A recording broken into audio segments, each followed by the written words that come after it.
¿Cómo están? Bienvenidos, muy buenos días. Estamos en vivo desde Casa de Gobierno, escuchamos al vocero presidencial. FONCAP, después de una auditoría que detectó severas irregularidades en este fondo fiduciario. Con el cierre de este fondo, el ahorro va a girar en torno a los 100 millones de pesos mensuales. Este fondo, el FONCAP, se creó en 1997. El objetivo era ofrecer créditos y capacitaciones a las microempresas. Por supuesto que estos objetivos no se cumplieron y el fondo fue objeto, como tantos otros, de una pésima administración. Entre los hallazgos de la auditoría que llevó adelante la SIGEN, se encontró una administración sobredimensionada que otorgaba créditos de manera discrecional y ejecutaba gastos por encima de lo necesario. De hecho, el 74% del total de sus gastos correspondía a sueldos y cargas sociales, con 20 millones de pesos destinados a oficinas y 80 millones por mes asignados a sus 26 empleados, que en el último año otorgaron apenas 20 créditos. Además, no había un esquema de promoción al financiamiento de las empresas, de las pymes. No había mecanismos para comprobar los niveles de cumplimiento esperados y no existían informes de gestión, entre otras irregularidades. Tampoco se cuidaba el capital del fondo, que ni siquiera alcanzaba para cubrir los gastos administrativos.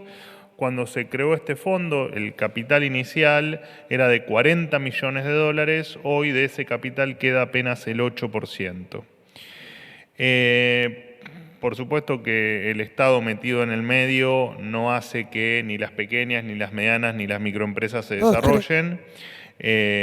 Así que lo mejor es que efectivamente el Estado se corra de estos fondos que no tienen ningún sentido, que le hacen perder o gastar dinero al contribuyente inútilmente y que no tienen del otro lado ningún beneficiario más que, por supuesto, los que recién les he nombrado. En otro orden de cosas, destacar la participación del secretario de Coordinación de Producción, Juan Paso, en la 7ª edición de la Feria China International Import Expo, donde realizó una presentación y mantuvo reuniones con empresarios del país oriental. Esto es sumamente importante para la Argentina porque permitió mostrar los beneficios de un país estable, abierto a la inversión ante los ojos de una potencia mundial. Es inédito que un funcionario de nuestro país esté haciendo una gira internacional para motivar el libre comercio y forme parte del papel que la Argentina pretende ocupar en el mercado global.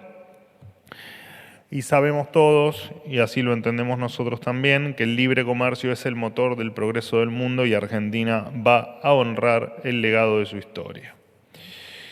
Bueno, y hoy, lo habrán visto en el boletín oficial, se decretó determinadas medidas para mejorar la gestión de recursos del INCA. Por un lado, se elimina el subsidio anticipado de producciones audiovisuales para medios electrónicos, es decir, las películas cuya comercialización se realiza a través de streaming o DVD. Muchos productores, previendo que sus películas iban a tener baja cantidad de espectadores en el cine, abusaban de este sistema y pedían el subsidio anticipado para hacer la película en DVD o subirla a plataformas de streaming, cobrando de esta manera un promedio de $50.000 sin siquiera tener la película lista. Incluso en algunos casos la película nunca llegaba a producirse y el dinero, por supuesto, se lo llevaban igual. Este recurso dio lugar a una fiesta de anticipos para películas que después no veía nadie o muchas veces no se hacían. Ahora, en vez de anticipos, se van a dar créditos a tasa de plazo fijo del Banco Nación a 90 días. Si después la película genera interés y consiguen efectivamente un subsidio, pueden devolver el crédito con esos recursos. De más está decir que esto nada afecta el subsidio tradicional para el cine, que es el subsidio, lo que se conoce como el subsidio por sala, donde si la película tiene éxito comercial, el Estado paga un porcentaje sobre lo recaudado, es decir, este sistema hace que el subsidio recibido sea proporcional al éxito de la película. Por otro lado, se reglamenta la obligación de acreditar audiencia para percibir el subsidio tradicional de medios electrónicos, que antes no requería ninguna contrapartida para ser otorgado. Ahora va a ser necesario demostrar un mínimo de 10.000 reproducciones en plataformas pagas para recibir este subsidio. Esto, por supuesto, tiene como objetivo incentivar la producción de películas que la gente sí consume y dejar de financiar aquellas películas de muy baja audiencia. De hecho, encontramos 40 este año, de la última tanda de películas, 40 que tuvieron menos de 1.000 espectadores cada una, como por ejemplo Cine en Sangre, Cine en Sonda, 206 espectadores, Después de un buen día, 175 espectadores, todo esto financiado con estos subsidios, ¿no?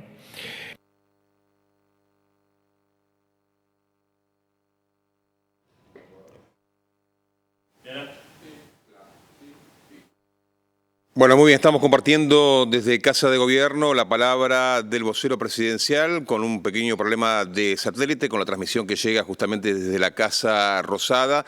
El vocero presidencial, como habitualmente, realiza su conferencia de prensa, donde en primera instancia da las pautas de la agenda de la jornada con los temas de interés para el Gobierno nacional y después responde las preguntas de los periodistas. Retomamos nuevamente. 4 millones.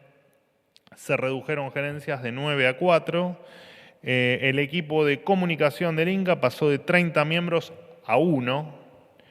Se reglamentó la ley de cine para que los gastos del personal no excedan el 20% de los recursos anuales y se reglamentó por este mismo decreto que el subsidio a la producción de películas nacionales no exceda el 20% del Fondo de Fomento Cinematográfico. Por supuesto que lo que estamos o lo que se hizo en el Inca fue precisamente toda la transformación necesaria para que deje de ser una caja más o una caja negra más de la política, premiando no el talento, sino tal vez muchas veces el amiguismo ideológico. Bueno, hasta aquí lo mío, los escucho. ¿Qué tal, Manuel? ¿Cómo andas, Miguel? Buen día. Miguel Nicolich, Radio Rivadavia. El presidente Javier Milei tiene en mente la posibilidad de que, en el caso que los jueces propuestos para sumarse a la Corte Suprema de Justicia, los doctores Ariel Lijo y Manuel García Mansilla, no prosperen sus pliegos en el Congreso, los designe mediante decreto en comisión?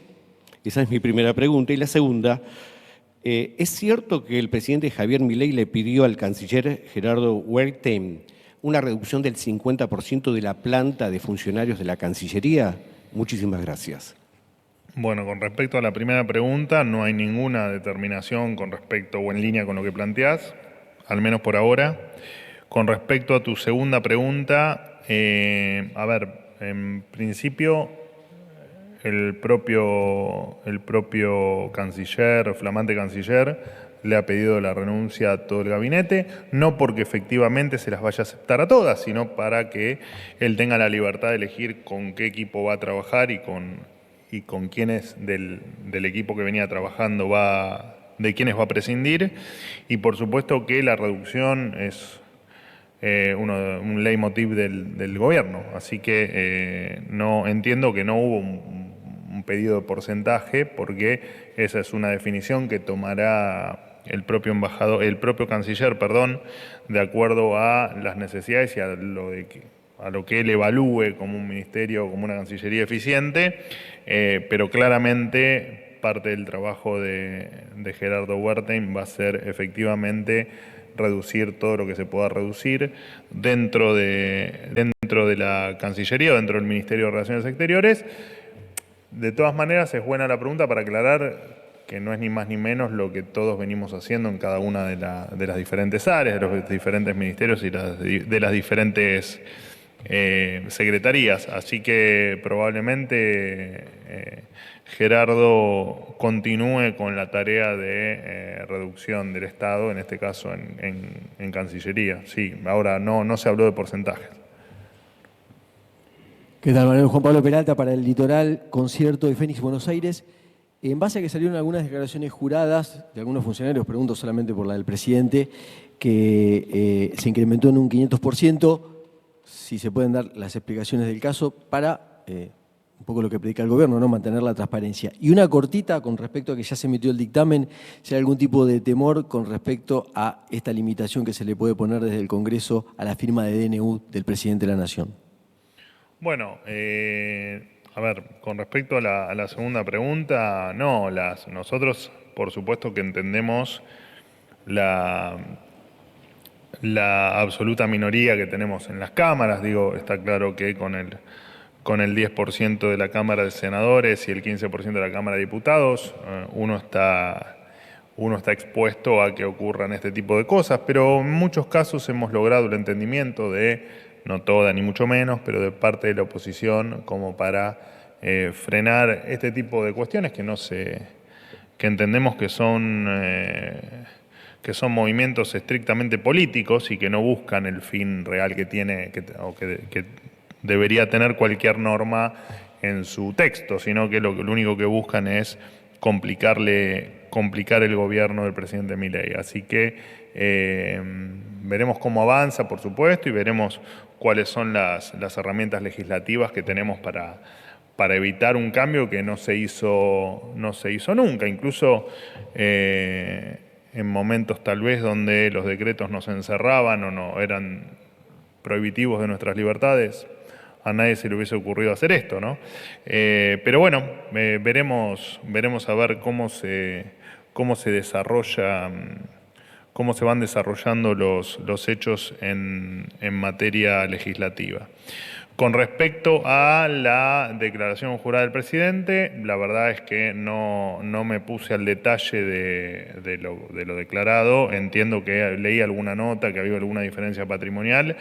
Me comprometo acá a efectivamente ponerme en autos y dar las explicaciones que haya que dar, si es que efectivamente surge alguna duda, como entiendo que tenés vos. Pero sí, la próxima, si querés por privado, y si no, la próxima vez en la conferencia lo explico, no hay ningún problema. ¿Qué tal? ¿Cómo le va? Buen día, ¿cómo le va? Diego Ruiz Díaz, de Radio Provincia de Buenos Aires. Quería consultarlo en torno, un poco retomando la pregunta de mi compañero Nico Lich, sobre las reducciones que pueden llegar a venir en el Ministerio de Relaciones Exteriores, si tiene que ver con eliminación de algunas embajadas, si va a haber un cambio de régimen salarial de los embajadores, que esto se ha hablado también, si se está hablando, si hay alguna directiva en torno a eso, por un lado. Por otro lado, desde lo local quería consultarlo en torno a si el gobierno está preocupado por el tema de la desigualdad. En algún momento el presidente dijo que no le interesaba tanto ante empresarios, pero quiero saber si realmente es importante o no para el gobierno este índice de Gini, ¿no?, que ha crecido un 2%. Esto lo digo en relación porque hay sectores que parece ser que están recuperándose más rápidamente que otros a nivel de poder adquisitivo, digo, el trabajador, estoy hablando de eso. Y por otro lado veo los balances de las empresas que cotizan en bolsa, que incluso alimentarias, vendiendo menos, evidentemente con un mayor precio o un menor costo, que tal vez tenga que ver con lo salarial, están teniendo ganancias mucho mayor que el año pasado, por ejemplo. Si al gobierno le preocupa un poco también esa situación. Gracias. Bueno, respecto a la primera pregunta, el flamante canciller asumió hace menos de 24 horas. Todas son decisiones posibles y que en tal caso tomará la decisión el propio Gerardo Wertheim sobre qué hacer, qué no hacer, qué cerrar, qué no cerrar, qué recortar y qué no.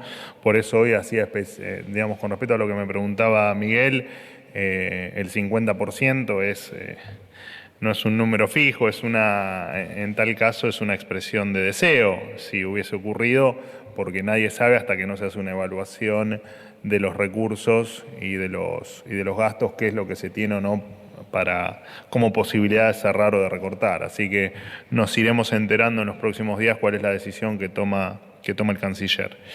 Eso por un lado. Con respecto a la desigualdad, lo de la desigualdad es una discusión larga en el mundo y larga también en la República Argentina. La desigualdad, vos podés tener una desigualdad muy grande entre dos personas ricas. Digo, ¿no? Por ejemplo, vos tenés una desigualdad muy grande entre, no sé, Elon Musk, que tiene 200.000 millones de dólares, y yo. ¿No? Hay una desigualdad enorme entre Elon Musk y yo, simplemente por una cuestión de ingresos. y de capital acumulado. Entonces la desigualdad es muy grande. Ahora, sin embargo, ninguno de los dos tenemos necesidades. Yo, como todos los días, por suerte, pago mis servicios y tengo un nivel de vida que, por supuesto, no es el de Elon Musk, pero acorde a todos los días cubrir mis necesidades básicas. Y la verdad es que ahí mucho no importa la desigualdad, o yo acaso puedo cuestionar la riqueza de Elon Musk. Y la verdad que no, Elon Musk hizo cosas que yo no, o se animó a hacer cosas que yo no. Entonces es razonable que la desigualdad tiende al infinito con Elon Musk. Y Elon Musk va a ser cada vez más rico y yo aparentemente voy a seguir más o menos igual, ¿no? Ojalá que no, pero digamos, es lo que aparentemente va a pasar en el corto plazo. Ahora, vos tenés en Cuba gente que es toda más o menos parecida. Digamos, en Cuba vos no tenés desigualdad y son todos pobres. Entonces la pregunta es, bueno, me parece que la desigualdad, prefiero tener desigualdad, ¿no? Si Elon Musk y yo estamos dentro de una desigualdad brutal y nos separa una distancia de años luz en términos de riqueza, bueno, la verdad es que prefiero esa desigualdad y no ser igual donde todos seamos pobres. Así que no, la desigualdad es un tema que no debe preocupar, lo que debe preocupar es efectivamente la riqueza o la pobreza, ¿no? Eso es lo que uno tiene que apuntar a solucionar, el que existan pobres y para que, y esa batalla es la que estamos dando, ¿no? Promoviendo un país normal, promoviendo la estabilidad, promoviendo la inversión, promoviendo, ni hablar de la eliminación de la inflación, que es con lo primero que uno ataca la pobreza, porque eliminás el impuesto más distorsivo que pueda existir en el planeta. Así que a la pregunta, no sé si quedó, si te satisface la respuesta, pero no, la verdad es que la desigualdad no es un tema que preocupe por lo que te estoy diciendo, porque muchas veces esa desigualdad dada en el plano de un país rico, un país donde sus habitantes tengan una buena calidad de vida, la verdad es que no importa, ¿no? Pero en la Argentina sí importa un poco porque la cantidad de gente pobre que ustedes también pero lo que conocen, importa, ¿no? Y por eso, por un lado, perdón. Es que no, estás equivocado. Lo que importa es la pobreza. Y cómo sacar a la gente de la pobreza, no de la desigualdad. Pero digo, si piensa el gobierno, por ejemplo, dando cuenta de lo que están ganando las empresas, o varias empresas, rubro alimenticio, rubro energético, si esa ganancia, resultado neto positivo, mucho mayor que el primer semestre del año pasado, se podría llegar a derramar, mejores salarios y mejor calidad de vida para el resto de la población, si está pensando eso el gobierno también, que puede llegar a pasar. No creo que tenga nada que ver la utilidad que pueda tener un grupo o todas, no importa, o todas las empresas con respecto a la pobreza, porque de hecho lo que se necesita es que las empresas ganen dinero para que puedan o que quieran, incluso los que no están dentro del juego de Argentina, que se puedan incorporar al juego de la inversión y de generar empleo y de mejorar salarios. Así que no, para nada.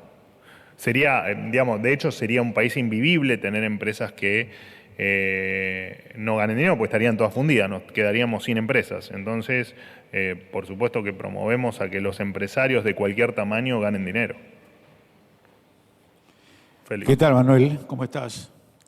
¿Me escuchan bien? Yo perfecto. Bueno. Ahora te tengo cerca, podrías no usar el micrófono, te voy a escuchar igual. Bueno, muchas gracias. Soy Félix Álvarez, de FM Concepto, 95.5 de Cava. Una pregunta puntual respecto del almuerzo que va a tener, si es que es un almuerzo, el presidente Milei con los gobernadores radicales, teniendo en cuenta las declaraciones de Milei sobre Alfonsín, que creo que no cayeron bien, y además teniendo en cuenta que va a haber temas importantes como presupuesto, como DNU, como privatización de aerolíneas. Los gobernadores tienen influencia sobre los diputados. Eso por un lado. Y por otro, hay en las redes sociales, el diputado Eduardo Valdés, de Unión por la Patria, Eduardo Félix Valdés, le pide al presidente Milei que rectifique sus agravios sobre el personal diplomático porque está infringiendo la ley 24871. Son dos temas puntuales. Y después si tengo una tercera, pero dejamos ahí. ¿Sí? Y si todos hacen lo mismo. Bueno. En eso somos comunistas, todo por igual. Dale, ¿cuál es la tercera? Bueno, quería saber qué piensan hacer con el tema de la Corte. ¿Se va a ampliar la Corte? ¿No se va a ampliar? El PJ o la Unión por la Patria o Frente de Todos está pidiendo una mujer en lugar de García Mansilla. El problema de la tercera pregunta es que siempre me olvido de las otras dos, pero reunión de gobernadores. Reunión de gobernadores, que hoy 13:30 creo que quedó confirmada la reunión,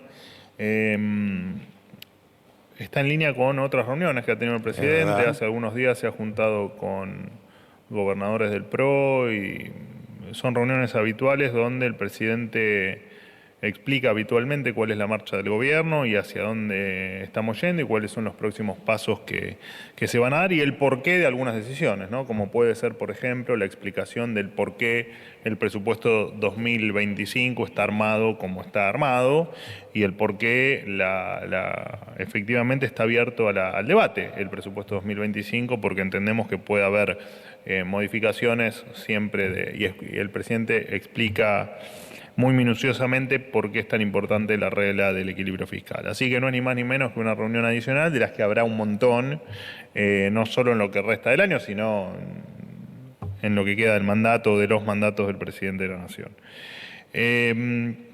Con respecto a lo que dijo, no me acuerdo quién me dijiste, Eduardo pero no Valdés, importa. el diputado Eduardo Valdés. Bueno, con respecto a lo que dijo Eduardo Valdés, en realidad es un tema de Valdés y creo que él les puede dar una buena explicación de lo que exprese, pero el presidente en ningún momento agravió a nadie. El presidente lo que dijo es que efectivamente si se encuentran los responsables de lo que él considera una traición, creo que utilizó el término traición a la patria. Sí. Serán por supuesto separados de sus lugares, pero esto va en línea incluso con una carta que envió formal, oficial, el presidente de la Nación hace algunas semanas atrás, hablando acerca de que efectivamente Cancillería en todas sus líneas debía alinearse con la política exterior que marca el presidente. Y lo dije acá con otras cuestiones e incluso con el tema en su momento, de la decisión de pedirle la renuncia a Diana Mondino, es que efectivamente estamos para empujar la agenda del presidente, no para empujar otra agenda. Entonces, eso es a lo que se refiere el presidente. No veo sinceramente ningún agravio en las palabras del presidente.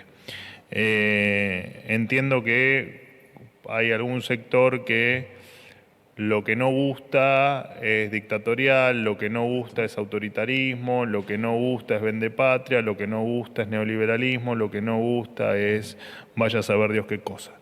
Pero no, sinceramente no hubo ningún tipo de agravio hacia nadie, simplemente fue una descripción de lo que iba a hacer hacia adelante, nada más que eso. Y con respecto a la Corte, también me lo han preguntado en un sinfín de oportunidades, algo que está en proceso y que veremos a ver cómo se desenvuelven los hechos. No hay nada definido o nada en tal caso que les pueda transmitir. ¿La incorporación de la mujer? ¿La incorporación de una mujer? Bueno, no hay ninguna determinación con respecto a eso. ¿Querés que haya mujeres en la Corte, Félix? Yo quiero, sí, claro. Estaría muy bien, para darle el toque femenino. Me parece bien.